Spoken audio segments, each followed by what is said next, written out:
Some people have in their life right now is because they've been hooked up with you. Do I have some helping behind me? You see, many of you, I came to tell you, don't worry about them firing you at your job. Most of the time the company is still open because you're the saint that's still on the premises.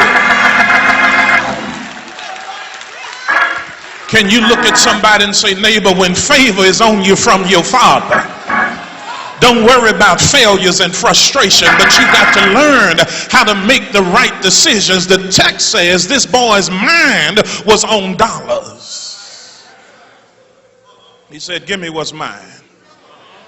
Give me what's mine. Give me what's mine. And then he makes this decision in his mind. Now, I'm not just going to run out on my daddy, but I do want him to know I'm going to leave here because I'm tired of these rules, these regulations. And that's why some people leave the church, because the church is too strict. I can't hear nobody in here. And so you make premature decisions because you want a church that looks like the club. So therefore we look for the hottest music. We look for the greatest mood. Am I talking to anybody in here? So you make premature decisions to leave where God has called you to go to a place of comfort to ultimately find it's a place of conflict.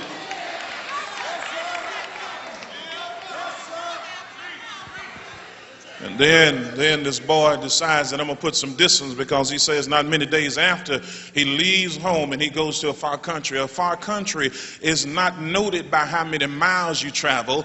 Any inch that you're outside of the presence and power of God, you're in a far country. Some of you are sitting here in the sanctuary right now, but you're just as far as you can be. Do I have some help in here? I'm waiting on this midsection here.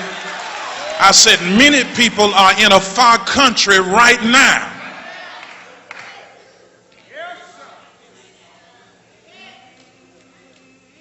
And when he gets ready to go, he gets everything that he has, because it's in his mind that he's not going to have to come back. And when you make premature decisions, you don't care who you hurt in the process.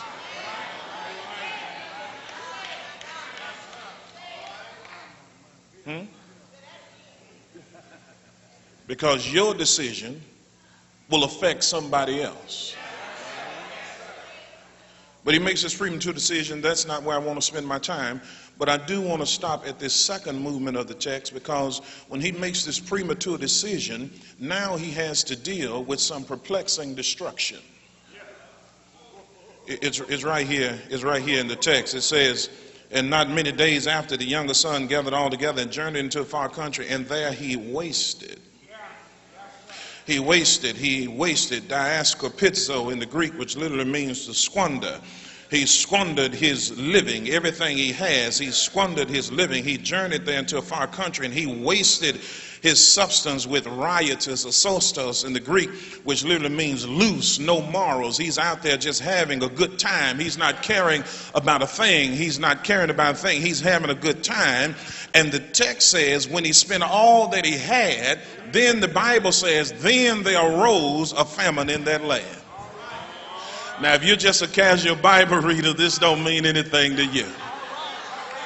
Now, please understand, don't miss it, because this boy is a Jew. Understand, he leaves home, he's dressed in his robe, he got on his ring, he got on his shoes when he leaves home. He got on his robe, he got his ring, he got his shoes. When he leaves home, he got his robe, he got his ring, he has his shoes. I know it don't mean nothing to you, but I'm going to give it to you in just a second. When he leaves home with his robe, his ring, and his shoes. He has money in his pocket. Yes, he does. But he really don't know who he is yet. He's still lost, because he thinks the stuff makes him who he is. He's out there having a good time. He got his money, he got his robe, he got his ring, and he got his shoes. But the text says when he had spent all he had, then there arose a mighty famine in that land.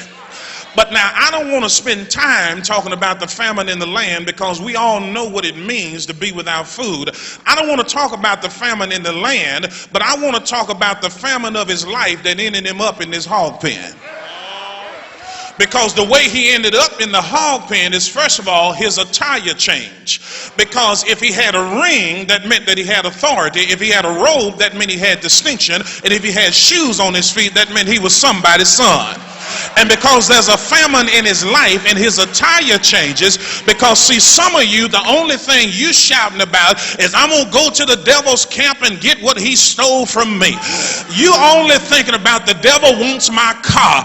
The devil wants my home. The devil wants my money. The devil could care less about your car. The devil could care less about your home. The devil wants what make you who you are. The devil wants your true essence, and that's your Christianity. Am I preaching to anybody in this house? And that's why Satan, he's winning the war, because we're depressed over the wrong stuff. You don't have to have a car but still have Jesus, and he'll get you where he wants you to go.